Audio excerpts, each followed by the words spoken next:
Bonjour à tous. Donc, en attendant que la présentation s'upload, pour ceux qui n'étaient pas présents hier, je vais me présenter en 2 minutes. Donc, je suis Thomas Husson, analyste au sein du cabinet d'études Forrester basé ici à Paris. Et avant de passer la main à Jérôme pour animer la table ronde, je vais vous présenter en quelques minutes la façon dont on voit le marché du M-commerce. Alors, il semblerait que je n'ai pas contrôle sur les slides et qu'on est au début de la présentation d'hier matin. Donc, s'il y avait possibilité de me redonner contrôle sur les slides, ce serait une bonne option.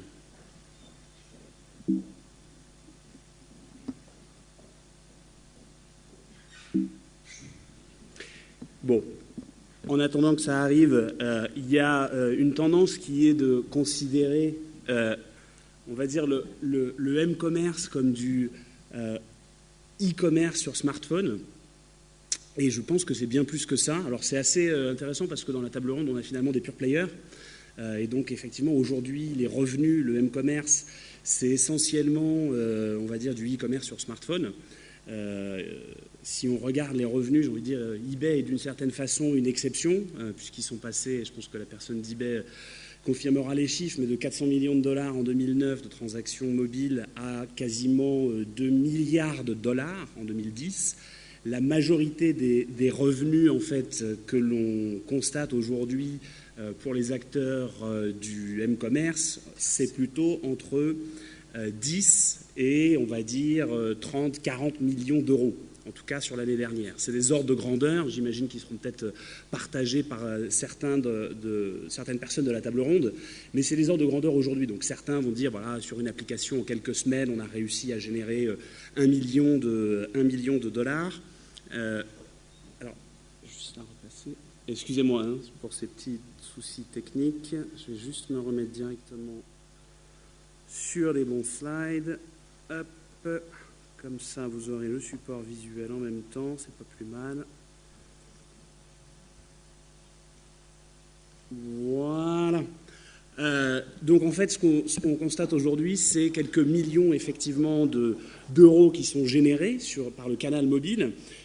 Et je pense que ça va changer parce que finalement, le M-commerce est bien plus que du e-commerce sur les smartphones parce que le mobile n'est pas simplement un canal additionnel. Il y a un certain nombre de spécificités uniques au mobile. Je parlais hier de la notion d'immédiateté, de contexte, de géolocalisation et puis aussi d'intimité. Et donc toutes les offres qui sont liées, qui sont corrélées à la notion de localisation et de temps, on le voit bien le phénomène d'enchère sur eBay, permettent de générer des revenus directs. Et qu'au final, le mobile va permettre de relier le monde physique avec le monde numérique. Alors il y a eu pas mal de références au NFC tout à l'heure, j'en ai parlé hier dans ma présentation, et du rôle que Google pourrait avoir éventuellement. Alors là, on est en tendance sur plusieurs années. Concrètement, l'année prochaine, on parle à peu près d'1 million de terminaux NFC en France. Donc avant qu'il y ait une taille critique sur les 22-23 millions de terminaux qui sont vendus en France chaque année, il va se passer un petit peu de temps. Mais ce qui est intéressant de voir, c'est que les acteurs qui sont en pointe dans ce domaine-là sont des marchands. Carrefour, aujourd'hui, déploie la technologie NFC d'abord sur des cartes plastiques et est en train d'équiper ces différents points de vente de la technologie pour la rendre compatible. Parce qu'au final, le M-commerce, c'est aussi la façon, et ça a été dit tout à l'heure dans la conférence précédente, comment on va relier ça au marketing mobile, à la fidélisation sur mobile et finalement à l'interaction avec le consommateur avant l'acte d'achat, pendant l'acte d'achat et après l'acte d'achat. Et si on regarde justement d'un point de vue consommateur, là ce sont des données, on va dire, moyennées Europe, vous voyez qu'il y a un intérêt pour les consommateurs à utiliser leur mobile sur le point de vente. Vous avez 14% en moyenne des Européens qui nous disent on serait intéressé à comparer les prix directement en boutique pour avoir d'informations en temps réel. On serait intéressé à localiser une boutique autour pour retrouver un produit spécifique ou à avoir un coupon en temps réel qui permet de bénéficier d'une réduction. Donc ça, c'est vrai en moyenne. Et quand on regarde les utilisateurs qui sont, on va dire, plus sophistiqués sur le mobile, typiquement des utilisateurs iPhone, vous voyez la barre en bleu, c'est assez significatif. Il y a un intérêt massif pour ce type d'offre. Donc d'un point de vue consommateur, avec le développement des smartphones, on va voir ce type d'application arriver. Et les retailers, les marchands, sont en train de les mettre en place aujourd'hui. Quand on leur pose la question quel type d'offre est-ce que vous pensez mettre en place, que ce soit sur votre site mobile ou sur vos applications mobiles. Ce qui est intéressant de noter, c'est que quasiment la moitié d'entre eux, la première fonctionnalité qu'ils veulent mettre en place sur leur site ou leur application mobile, c'est des revues consommateurs. 44% d'entre eux, avant même la notion de produit, d'information produit et de prix produit, et avant même le bénéfice immédiat, tangible de couponing. Pourquoi ? Parce que au moment de l'acte d'achat, quand il y a beaucoup de, ça dépend énormément des catégories produits, mais on est dans des logiques d'achat d'impulsion, et obtenir cette information en temps réel sur le point de vente permet de faciliter l'acte d'achat dès l'instant où on intègre ça, j'ai envie de dire, au graphe social. Alors Sephora a lancé ça depuis un certain temps, sur msephora.com depuis 2009.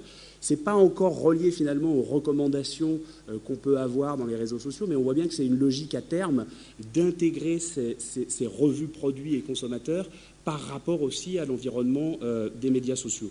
Donc tout ça est en train de se mettre en place et les marchands ne sont pas forcément encore à la pointe en termes de déploiement de stratégie mobile par rapport à des groupes financiers ou des groupes médias, mais on voit qu'ils s'activent beaucoup et qu'il va y avoir énormément d'offres. Donc c'est que le début, j'ai envie de dire, du m-commerce, et ce ne sera pas simplement du e-commerce sur smartphone. Je vais passer la main à Jérôme qui va animer la table ronde sur le sujet et présenter les différents intervenants. Merci. Merci Thomas, merci pour toutes ces données. Alors je suis Jérôme Bouteiller, directeur marketing et communication de Mob Partner, une plateforme d'affiliation spécialisée dans l'Internet mobile. Et j'ai le plaisir.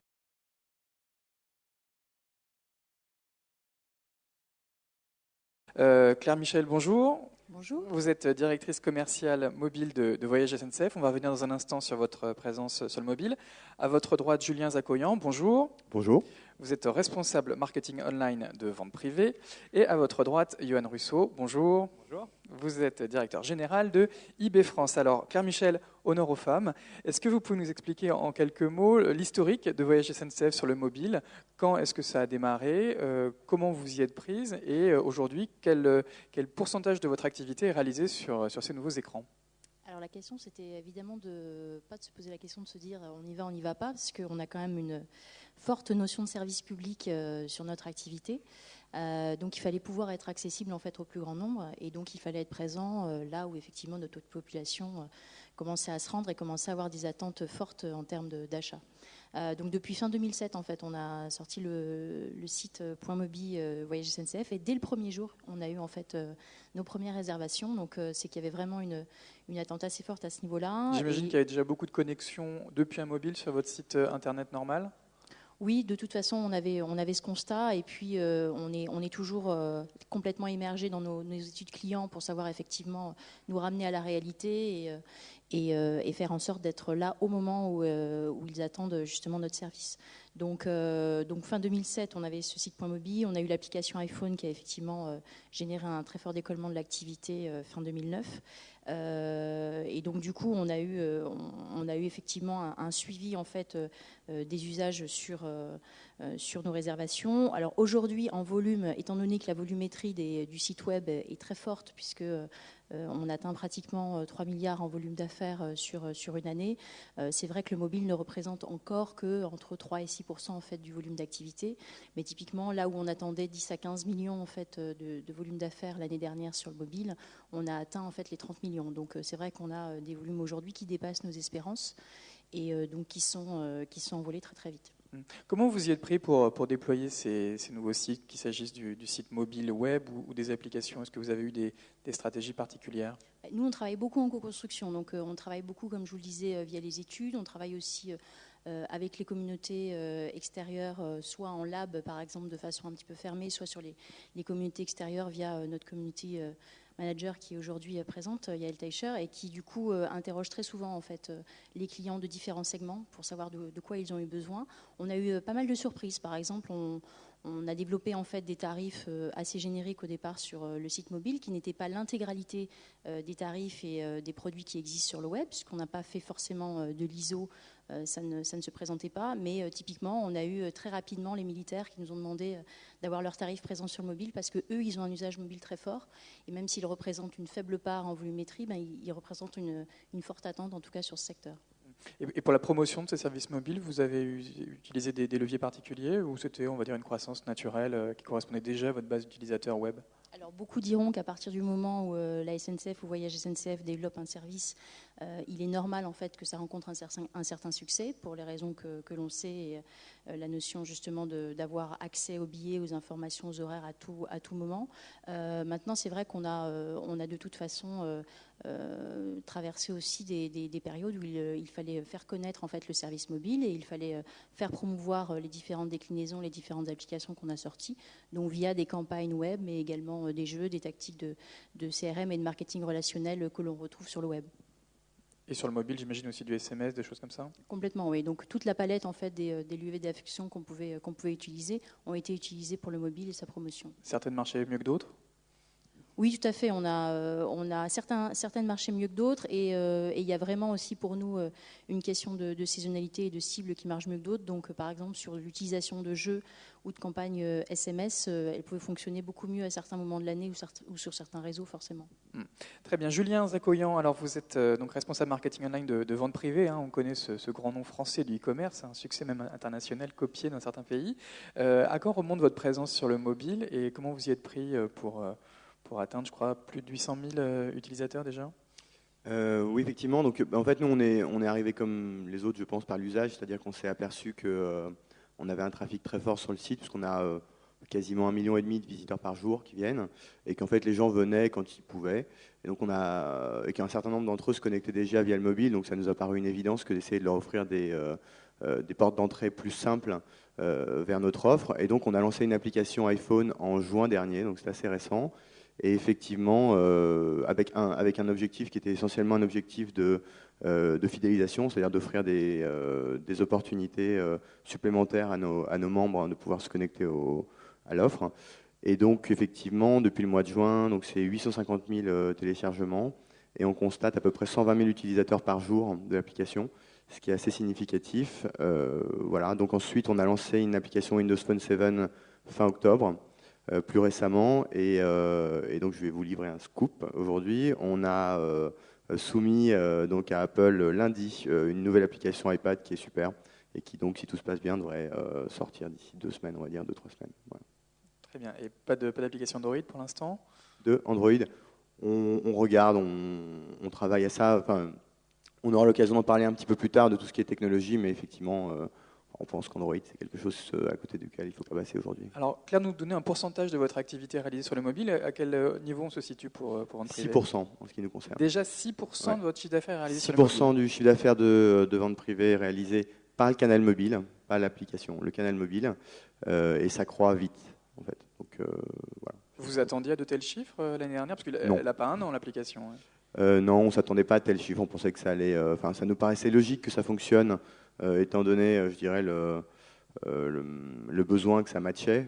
Mais c'est vrai que c'est allé très vite. Et puis, on a aussi eu un effet entre guillemets de bord qu'on n'avait pas vu, c'était le recrutement de membres, parce qu'on avait plutôt identifié ça comme un outil, on va dire, plutôt de fidélisation de nos membres. Et il s'avère que depuis que l'application est lancée, elle nous permet de recruter une part significative des nouveaux membres de vente privée. J'en profite pour vous dire qu'on a fêté notre 9 millionième membre en France cette nuit. Voilà. Très bien. Bon, à propos d'anniversaire, à votre droite, on a Johan Russo, DG d'IB France, qui a fêté récemment les 10 ans de la présence de ce grand nom. Alors, je ne sais plus si on faut dire enchères. Enchères, c'est à peine un tiers de votre activité. Comment vous vous présentez aujourd'hui? Un grand nom tout simplement du e-commerce? En tout cas, merci pour l'invitation. Donc, c'est vrai que, avant peut-être de parler du mobile chez eBay, eBay, tout le monde connaît en tout cas le nom, mais on n'est plus vraiment une société qui est très jeune dans le monde du e-commerce. On a, comme tu l'as dit, on a déjà 10 ans en France, on a 15 ans dans le monde. Et donc toute la problématique, c'est de voir comment on va se projeter pour la prochaine décennie. Et en particulier, c'est vrai que les enchères qui ont fait le succès d'eBay ne représentent aujourd'hui que 25-30% de l'activité. Et c'est véritablement donc sur la marketplace, la place de marché, les prix fixes qui sont le plus populaires. Et d'ailleurs, avec une tendance très mode et très high-tech. J'en veux par exemple pour preuve qu'on a racheté Brands for Friends, qui est le leader des ventes privées en Allemagne. Donc il montre bien la stratégie d'eBay d'aller et d'accélérer cette dynamique dans la mode et dans le high-tech. En tout cas, un grand nom du e-commerce qui est de plus en plus présent sur le mobile. Est-ce qu'on peut également faire un rapide panorama de votre historique sur le mobile et comment vous y êtes pris pour vous imposer et quels chiffres aujourd'hui ça représente dans votre chiffre d'affaires? Alors, c'est vrai que nous-mêmes, on ne s'attendait pas à de tels chiffres. Je ne suis pas tellement pour l'autosatisfaction, mais c'est vrai qu'on peut considérer vraiment eBay comme un pionnier du commerce mobile. Vous étiez présent sur les portails web des opérateurs il y a pratiquement 10 ans. Ça a commencé en 2007. Voilà, ça a commencé en 2007 avec SFR, avec Orange. On était présent dans le WAP. Donc ça a commencé vraiment très tôt. Et c'est vrai qu'il y a eu une explosion totale. On parlait tout à l'heure, en fait. Donc je vous donne juste quelques chiffres pour que vous puissiez sentir un petit peu là où on en est aujourd'hui. Donc on parlait de 400 millions de dollars. En fait, c'est pas vrai. C'est 600 millions de dollars en fait qu'on a fait en 2009. Et on était déjà extrêmement agressif en fait dans nos prévisions pour 2010. On s'est dit allez, on y va. Et donc on a annoncé 1,5 milliard de dollars en fait pour l'année dernière. Au final, juste avant. Vous êtes trompé. Voilà, on s'est trompé. Aïe. On a fait 2 milliards. Donc on a fait 2 milliards de dollars. Et cette année, donc pour 2011, on annonce donc 4 milliards de dollars. Donc pour nous, on est vraiment en fait en mode industriel, c'est-à-dire que c'est plus du tout un test, c'est plus du tout de savoir si ça va fonctionner, ça fonctionne. On en parlera sûrement tout à l'heure, mais donc aujourd'hui, donc les chiffres de janvier au février, en fait, au niveau mondial, c'est 30 millions de téléchargements de nos applications, ce qui nous permet en fait de faire beaucoup de choses. On parlera sûrement tout à l'heure. Et vous avez également quelques chiffres sur le marché français. Je crois que vous communiquez sur une vente toutes les 3 minutes via le canal mobile, c'est bien cela ? Alors oui, on en parlera tout à l'heure, mais c'est vrai que la France, je ne peux pas vous donner tous les chiffres sur le marché français, la communication d'eBay est assez réglementée là-dessus, mais en tout cas, même si vous pouvez facilement faire le calcul, la France c'est le troisième marché européen. Après il y a les États-Unis, il y a l'Angleterre, l'Allemagne et la France, et donc vous pouvez à peu près estimer combien ça fait. Ça fait déjà beaucoup plus que beaucoup de sites internet en France, rien que sur le mobile. Très bien. Alors merci en tout cas pour ce premier tour d'horizon. Je vais vous poser une question à tous les trois, une question un peu technologique. On a beaucoup parlé sur cet événement de la guéguerre entre le web mobile et les applications. Et puis évidemment, au sein des applications, quel environnement choisir ? Faut-il faire des impasses ? Chez Voyage SNCF, quel était votre raisonnement aujourd'hui ? Il faut être sur toutes les plateformes ou sous vos clients, tout simplement ? Nous, on a donc déjà sorti notre application sous Android à Noël, puis notre application sur iPad il y a environ 15 jours. Vous avez également un site mobile, voyagesncf.mobile. Et donc l'application iPhone. Donc on n'a pas forcément choisi de faire d'impasse pour les raisons que je vous évoquais tout à l'heure, qui sont que le client attend qu'en fait on soit présent au plus proche de lui à tout moment. Et vous serez sur toutes les plateformes, y compris, WebOS, BlackBerry c'est envisagé en fait. C'est envisagé, Windows Phone 7 normalement et BlackBerry également. Donc effectivement, nous, on a besoin d'être au plus près des clients, puisqu'on a des clients quand même assez universels de tous âges. Et donc, on a besoin d'être dans la quasi-totalité en fait, des terminaux existants aujourd'hui. Et cette promesse d'universalité, ce n'était pas justement ce que proposait le web mobile et votre application Voyage SNCF Mobile ? En tout cas, il y a quand même un besoin de s'adapter typiquement aux différents terminaux et donc de ne pas faire du copier-coller. Donc, on a choisi justement d'avoir vraiment une tactique plutôt d'adaptation et de coller au plus près en fait du terminal et donc de ne pas faire ce syndrome de copier-coller qui peut être très déceptif. Julien, quelle est la stratégie de vente privée ? Vous n'êtes pas présent sur Android, si j'ai bien retenu. On n'est pas encore présent sur Android. En ce qui nous concerne, on pense que la présence sur web app est absolument indispensable parce que dans le pire des cas, ça fait office de très bon plan B. Ça, c'est une première chose. Et ensuite, en ce qui concerne les applications, on regarde une application, c'est quelque chose qui effectivement coûte de l'argent à développer, à maintenir, à administrer. Donc là, on a une approche extrêmement pragmatique qui est basée sur deux choses. La première, c'est est-ce que l'environnement nous permet d'offrir des expériences utilisateurs assez sympas pour nos membres et de reproduire ce qu'on essaie de reproduire en termes de clarté, de fluidité sur vente privée. Et la deuxième chose, c'est est-ce que la part de marché volume, potentiel ou ambition du constructeur peut nous permettre d'avoir quelque chose d'intéressant en termes de marché. Tout simplement. Ça veut dire que vous ferez des impasses ? Ça veut dire qu'on peut faire des impasses, oui. Vous savez déjà qui à peu près Non. D'accord, on va se fâcher avec personne. Johan, vous êtes présent sur déjà de nombreuses plateformes, on peut les énumérer et évoquer aussi votre point de vue sur web app versus application. Oui, bien sûr. Donc en fait, c'est vrai qu'on n'aurait jamais atteint ces 30 millions de téléchargements, ces chiffres aussi importants, si jamais on n'avait pas eu, en fait, c'est une approche globale, hein, c'est pas la France, qui est la stratégie du footprint, hein, c'est l'empreinte, c'est l'idée de dire, en fait, on ne va pas faire le choix pour l'utilisateur de savoir où est-ce qu'il va utiliser l'application eBay. eBay fait tellement partie, en fait, de la vie de beaucoup, de 90 millions de clients dans le monde, donc si la personne, elle consulte eBay sur sa tablette, si elle consulte eBay sur son frigidaire, on ira sur son frigidaire. Donc c'est vraiment la stratégie du footprint. Donc par rapport à ça, c'est vrai, on est partout. Donc on couvre en fait toutes les applications, tous les supports. Et à chaque fois qu'il y a un nouveau support, en fait, on le développe. Il y a Orange qui a développé une tablette, on regarde. Enfin, donc on va vraiment en fait au maximum des possibilités. Au niveau des web apps, vous non plus, vous ne ferez pas d'impasse a priori. non, on fera aucune impasse. C'est vraiment en fait le consommateur. On ne choisit pas pour le consommateur, c'est le consommateur qui décide. Si le consommateur dit encore une fois qu'il veut consulter eBay sur son GPS, ce qui peut faire sens, parce qu'il y a la géolocalisation derrière, eh ben on ira sur le GPS. C'est pas à nous de faire le choix. Nous, évidemment, on suit les tendances qui sont imprimées par le consommateur. Julien parlait quand même de perspective business. Est-ce que vous avez observé des comportements différents en termes, je sais pas, d'achat, de nombre de pages vues, selon qu'on est sur le web ou selon qu'on est sur une application ? Complètement. Peut-être deux choses qui sont intéressantes. Alors, au niveau achat, donc ça c'est génial en fait parce que eBay n'est pas réputé pour être le site le plus simple de la Terre.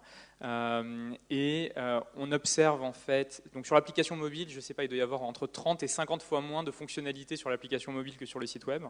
Il y a 4 fois plus d'interactivité, d'assiduité, d'interaction avec l'application mobile que sur le site web en termes d'achat. Donc je consulte, je scanne en fait les codes barres pour comparer, etc. On en parlera. 4 fois plus d'interaction avec le mobile en ayant 50 fois moins de fonctionnalités, imaginez. Côté vente, parce que là aussi c'est une grande tendance, je ne vais pas m'attarder là-dessus, donc vous savez que eBay on peut vendre aussi, à titre particulier ou professionnel. Donc en moyenne pour vendre un objet sur eBay, c'est entre 4 et 6 minutes, disons, si vous connaissez déjà comment ça fonctionne. Sur le mobile, c'est moins de 60 secondes. Donc là, encore une fois, imaginez les perspectives business que ça ouvre et l'interaction qu'on peut avoir avec les utilisateurs. Donc on observe complètement une grande différence. Juste pour terminer sur les web apps, donc évidemment pour nous, c'est également donc en fait tout ce qui est mobile, en fait, site web mobile. Donc on a des versions à la fois pour smartphone et en même temps, donc on va sûrement lancer cette année des versions spéciales même pour les tablettes. Donc on aura une différence entre le fait que vous consultiez eBay via un iPhone ou via l'iPad. Claire, est-ce que vous avez également observé des comportements différents chez vos consommateurs selon qu'ils se connectent sur le point mobile ou sur une application ? Alors nous, en tout cas, on a des fortes différences, surtout avec le site web en termes de mode de réservation, puisqu'on a plus de 50% en fait de nos clients sur mobile qui achètent le jour J ou J-1. Donc en fait, c'est vraiment une captation en fait de population qui achète en toute dernière minute. Notamment, et on a une surreprésentation sur certains secteurs, donc surreprésentation notamment sur les jeunes et sur les pros. Alors ça, c'est des usages communs, j'imagine, à tous les mobiles, mais est-ce qu'au sein des différentes plateformes, vous observez des usages différents ? Alors pas à date, en fait, on a des choses qui sont du coup assez lissées en fait entre les différentes applications pour l'instant. C'est vrai que de toute façon, nous on a 88% de notre population mobile qui est sur iPhone. Donc 88% notre population mobile en fait. Qui en fait utilise l'application iPhone, et on a en fait ensuite le reste qui se distribue entre l'application Android et l'application iPad. Mais c'est vrai qu'on n'a pas de distinction d'usage fort en fait entre les différentes applications. Julien, vous avez encore relativement peu de plateformes différentes, mais est-ce que vous pensez qu'il va y avoir des usages différents selon ? Alors juste avant, je voulais revenir sur l'histoire de l'impasse, parce que on ne considère pas qu'on fait d'impasse sur certains consommateurs ou certains membres qui seraient moins importants pour nous parce qu'ils ont certaines technologies mobiles. L'idée, c'est que par défaut, tout le monde sera en mesure d'avoir accès à une web app qui sera optimisée pour son système. Les questions qu'on se pose, c'est effectivement sur les environnements applicatifs en eux-mêmes. Pour répondre à votre question, en fait, on constate finalement un comportement qui, sur les connexions mobiles Internet, est relativement similaire à celui qu'on constate sur le site, en termes de temps passé, de pages vues, etc. En revanche, sur nos applications, il y a assez peu de différence, mais il y a un comportement qui est assez différent de celui qu'on va trouver sur le site en termes de temps passé notamment. On constate que sur les applications, les gens passent beaucoup moins de temps que sur le site. La prise de décision est plus rapide, quoi. La prise de décision est très rapide. Je pense qu'en plus, comme on est dans une expérience d'achat d'impulsion, il me semble que l'application renforce encore cette idée-là. Alors toujours pour parler des usages, le mobile est un terminal un petit peu particulier parce qu'il y a la géolocalisation, il y a une caméra, on peut faire de la réalité augmentée, on parle aussi de plus en plus de de NFC et à terme de paiement. Est-ce que ça vous inspire des applications différentes, Claire? Est-ce que vous avez testé toutes ces fonctionnalités, la géolocalisation, j'imagine? Alors, typiquement, en fait, on a une application qui complète la partie réservation qui s'appelle le compagnon, donc qui typiquement prend en main en fait l'internaute une fois qu'il a acheté son voyage. Donc, on est vraiment dans l'accompagnement voyageur avant en fait le démarrage de son voyage jusqu'à destination. Et là, on a beaucoup de pistes de travail en fait sur tout ce qui est géolocalisation même pendant son voyage, pour lui apporter en fait soit de l'information sur l'endroit où il se trouve à tel moment, informer éventuellement des proches si il y a un retard, etc. Soit en fait ensuite tout ce qui va être social gaming sur la mise en relation à bord. Sur la partie en fait caméra, réalité augmentée, là c'est plus un travail au niveau des gares qui pourrait aider par exemple une population qui a besoin de se retrouver dans des gares très tentaculaires et sur lesquelles il peut retrouver des services à se repérer tout simplement sur le quai et aller dans la bonne direction immédiatement. Tout à fait. Avec j'imagine des contraintes liées au fait que c'est un bâtiment avec un toit et qui peut être fermé en sous-sol, etc. Donc effectivement, il y a pas mal de contraintes techniques, mais en tout cas, la réalité augmentée peut être un vrai outil dans ce cas-là, oui, de repérage. Sur la question aussi des paiements, quel est votre... Alors la question des paiements, pour nous, elle est assez cruciale, puisque effectivement, on va vers plus en plus en fait une stratégie du sans contact. Donc effectivement, le paiement et le contrôle en fait du billet sont deux leviers importants chez nous dans le développement en fait des ventes. Aujourd'hui, c'est un paiement par carte bancaire. Aujourd'hui, c'est un paiement classique par carte bancaire, et on est vraiment en train de regarder toutes les pistes possibles qui font partie en fait de la stratégie 2011-2012. Ouais. Très bien. Julien, également, chez Vente Privée, quel est votre regard sur les potentialités du terminal du smartphone? Disons que dans le cadre de l'offre produits et services qu'on a aujourd'hui chez Vente Privée, c'est une offre qui est finalement extrêmement simple, avec une promesse très simple, et donc de facto très peu technologique. On y a pas mal réfléchi, mais on ne voit pas d'usage qui s'imposerait sur l'utilisation du GPS, de la géologue, de la réalité augmentée. Donc dans l'immédiat, ça ne nous paraît pas utile de pousser des features qui utiliseraient ce genre de choses. Peut-être que dans l'avenir, si on a des nouveaux types de services qui se lancent, ça pourrait avoir une utilité. Sur la question des paiements, vous avez également une réflexion avancée? Sur la question des paiements, on pense évidemment que quand on est sur une vente privée dans le métro, on n'a pas très envie de sortir sa carte bleue dans le métro, donc il faut du one-click payment, il faut des choses de ce type-là pour faciliter le check-out, mais voilà, ça s'arrête là.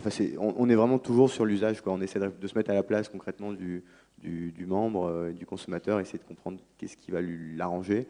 Et voilà, à part ça, on ne pense pas aujourd'hui que le fait d'avoir une géologue quelconque dans son parcours d'achat puisse l'aider beaucoup pour nous. Très bien. Johan. Pardon, excusez-moi, j'ai plus le micro. Pardon. Alors moi, le mien fonctionne. Alors c'est vrai qu'on a Ma question c'était, est-ce qu'en gros le m-commerce est une simple déclinaison du e-commerce? J'ai cru voir des lecteurs de code barre sur vos applications mobiles. J'imagine que la réponse est non pour vous. Alors oui, ça bouge. Donc c'est vrai qu'on essaye vraiment de pousser la technologie au maximum, et je vais vous donner quelques exemples qui montrent que des technologies que vous pouviez en fait connaître par ailleurs, finalement avec eBay et notre base installée d'applications, on leur donne vie à ces technologies. Donc peut-être quelques exemples. Donc déjà la technologie de lecture du code barre, c'est une technologie qui existe depuis quand même pas mal de temps. Aujourd'hui, donc on a racheté Red Laser l'année dernière, qui est une application leader dans la lecture de code barre. Et on l'a intégré à notre application automatiquement. Ça devient maintenant une des fonctionnalités les plus utilisées.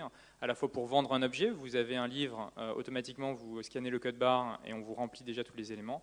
Ou vous voulez comparer le produit dans un grand magasin parisien, hop, vous scannez le code barre et vous voyez automatiquement tous les produits qui sont en ligne. Une autre application, je pense par rapport à ce qui a été dit précédemment, on pousse quand même assez loin en fait dans la mode et on teste pas mal de choses assez intéressantes. Laissez-moi vous donner deux exemples. Donc on a une application qui n'existe pas encore en France, mais ça arrive. Je ne vous dirai pas quand, mais ça arrive.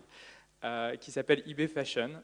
Donc si vous avez un compte iTunes anglais ou US, en fait, vous pouvez la télécharger.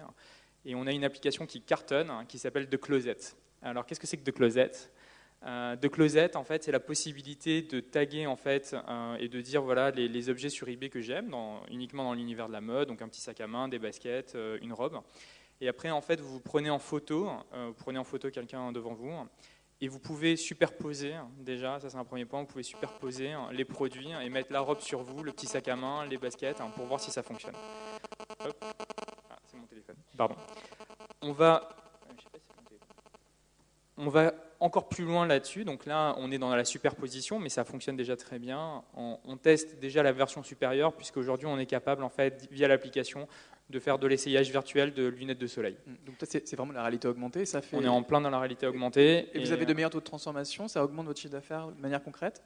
Alors ça augmente notre taux de transformation. On reste encore donc, sur des choses encore qui n'ont pas été testées en France, mais qui clairement préfigurent ce que va être demain. Moi, ce que j'aime dans cette idée-là, c'est qu'encore une fois, c'est des technologies dont on a entendu parler depuis très longtemps. Je veux dire, l'essayage virtuel de lunettes, je l'ai vu à la télé il y a déjà 3-4 ans. Mais quand on couple cette technologie avec 30 millions d'applications installées, avec 200 millions de produits disponibles, la technologie, finalement, qui était confidentielle, devient une réalité pour chacun d'entre nous. Et ça, c'est la force d'eBay, et c'est en ça où on se projette pour la prochaine décennie. Alors, peut-être aussi, dernier point, donc on a beaucoup d'actions aussi pour les professionnels.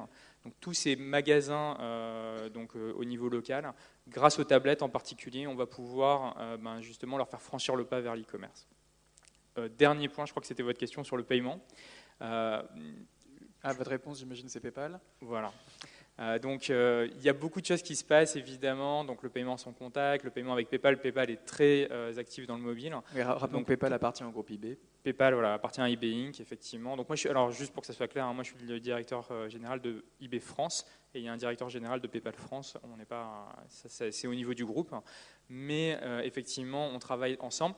Et d'ailleurs, c'est pas anodin si, alors vous n'avez peut-être pas suivi l'histoire, mais en fait, ça a été annoncé il y a 3 semaines que le programme des développeurs eBay et PayPal vont fusionner. Donc, c'est pas anodin si ça a été décidé, justement pour proposer à tous les développeurs. Donc, on ouvre notre plateforme pour que tous les développeurs puissent accéder aux briques paiement. Donc, ça c'est PayPalX, c'est le logo que vous voyez là-haut, mais en même temps à la plateforme eBay pour qu'on puisse construire des applications complètes à la fois en termes e-commerce et paiement. Donc, il y a pas mal de projets là-dessus. Alors Thomas Husson tout à l'heure nous disait que le m-commerce c'était bien plus qu'une déclinaison mobile du e-commerce et que ça crée le lien entre le monde numérique et puis le monde des magasins traditionnels. Quelles sont les synergies qu'on peut imaginer demain avec ce téléphone? Là, je rebondis sur une question posée par la salle qui s'adresse à vous, Claire. Est-ce qu'il y a des projets de e-billets qu'on pourrait imprimer entre guillemets dans l'application et présenter à son contrôleur? Alors le e-billet, on est en plein dedans, effectivement. On a commencé en fait par l'adresser pour les voyageurs qu'on appelle les fidélisés, les encartés, les gens qui ont des abonnements ou des forfaits. Donc eux, ils peuvent déjà en fait embarquer leur e-billet en fait sur leur carte de fidélité. Et là, on est en train effectivement de sortir une fonctionnalité en expérimentation sur certaines lignes TGV pour la fin du premier semestre. Donc embarquer directement sur mobile en fait. Et ensuite, il y a tout un plan de déploiement sur l'ensemble du territoire. Donc oui, tout à fait, on est complètement là-dedans. Et donc c'est un billet qui pourrait être délivré quand on achète sur Internet, mais qu'on pourrait aussi peut-être récupérer quand on arrive à un guichet de la SNCF dans une gare n'importe où en France? Alors aujourd'hui, en fait, ce qui est de toute façon effectivement qui fait le lien directement, c'est que la majeure partie plus de 80% en fait des gens qui achètent sur mobile vont chercher de toute façon directement leur billet à la borne, donc à l'automate qui se trouve en gare. Donc il y a déjà un lien direct d'impression en fait à la dernière minute. L'idée, c'est de l'embarquer cette fois-ci complètement en code barre 2D en fait sur son terminal. Donc, Alors Voyage SNCF, c'est aussi bien plus que du train, hein. C'est de l'avion, c'est de l'hôtel, c'est aussi des choses que vous regardez pour tout votre écosystème de partenaires? Alors, on le regarde, on n'a pas commencé par ça, effectivement, on n'a pas fait l'ISO web sur mobile, parce qu'on s'attache vraiment à faire très très bien les fondamentaux, parce que c'est encore une fois ce que nous demandent nos clients. Donc très très bien pouvoir distribuer et l'horaire, l'accompagnement voyageur et la vente de billets de train. Et ensuite, on regarde, on va dire, en cercle concentrique sur mobile, tout ce qui peut se ramener ou se raccrocher en fait au train en termes de services, en termes de produits cross-sellables, et tout ce qui peut en fait leur apporter un plus pour aller ensuite vers ce qu'on appelle les produits agences de voyage à plus large échelle. Julien, vous n'avez plus de micro, mais on va vous en prêter un. Quand on parle de lien entre le monde numérique et le monde physique, qu'est-ce que ça vous inspire? Est-ce que vous pourriez renvoyer des ventes privées, peut-être demain, dans de véritables boutiques partenaires de votre société ou pas? Oui, nous on n'a pas de magasin chez Vente Privée, donc du coup on se pose la question un petit peu différemment. Il y a une chose qui est vraie, c'est que Néanmoins, il y a une composante physique dans votre activité, il y a des stocks. On a des stocks, bien sûr. On a aussi une activité qu'on a lancée l'année dernière qui s'appelle Rose Deal, qui est une activité de couponing et qui donc nous permet d'envoyer des clients en nombre assez important dans les magasins de nos marques. Donc effectivement, c'est ce type d'activité qu'on pourrait être amené à... En gros, c'est ce type d'activité qu'on pourrait être amené à développer. Après, nous, on se pose la question un petit peu différemment parce que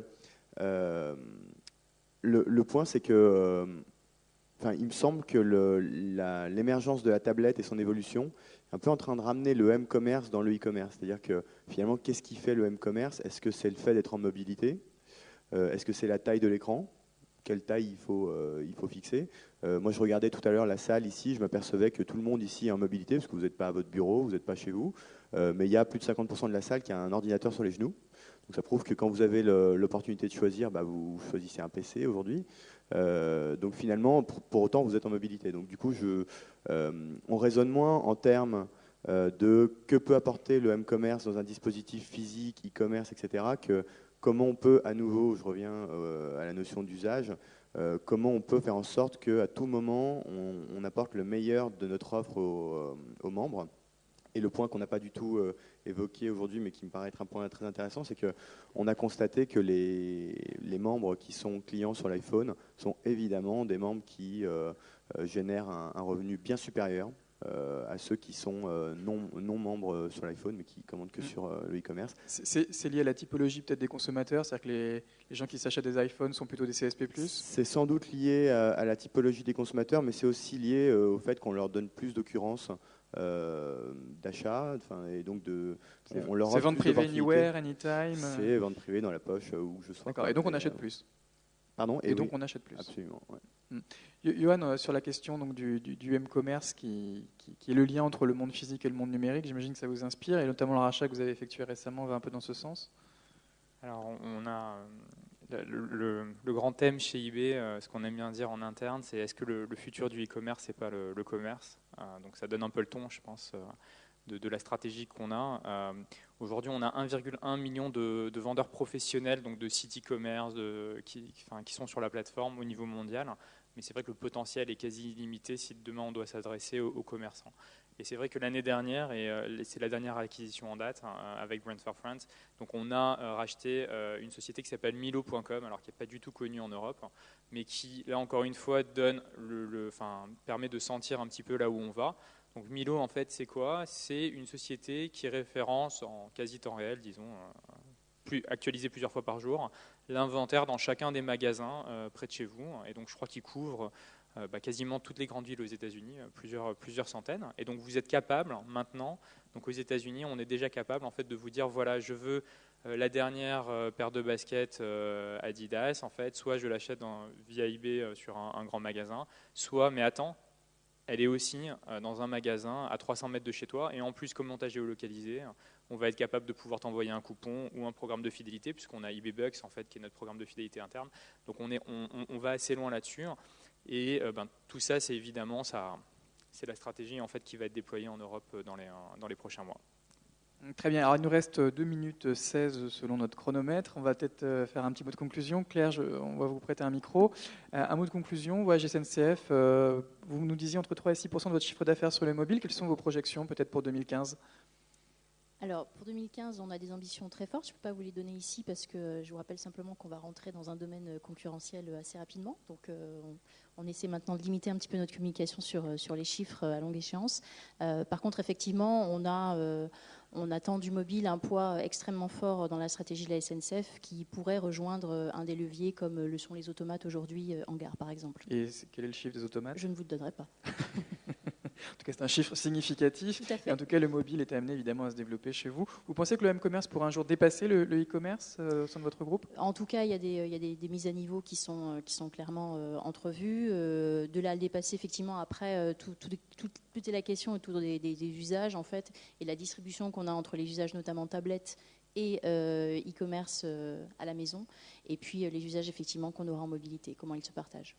Très bien, merci Claire. Et je vous invite tous à aller télécharger les applications de Voyage SNCF sur votre smartphone, quel qu'il soit, ou d'aller sur voyagesncf.mobi. Julien, également, un mot de conclusion sur vente privée. Vous nous parliez aussi d'une forte hausse de votre chiffre d'affaires. Est-ce que vous pouvez nous communiquer vos rêves les plus fous pour 2015 ? Je ne peux pas vous communiquer nos rêves les plus fous pour 2015. Ce que je peux vous dire, c'est qu'on va, à mon sens, très très vite être à 10% du chiffre d'affaires de vente privée, vu la vitesse à laquelle ça croît. Très très vite, cette année ? On va dire oui, sans doute l'année prochaine. D'accord. Peut-être plus vite si ça progresse rapidement. Et pour 2015, je ne sais pas vous dire aujourd'hui.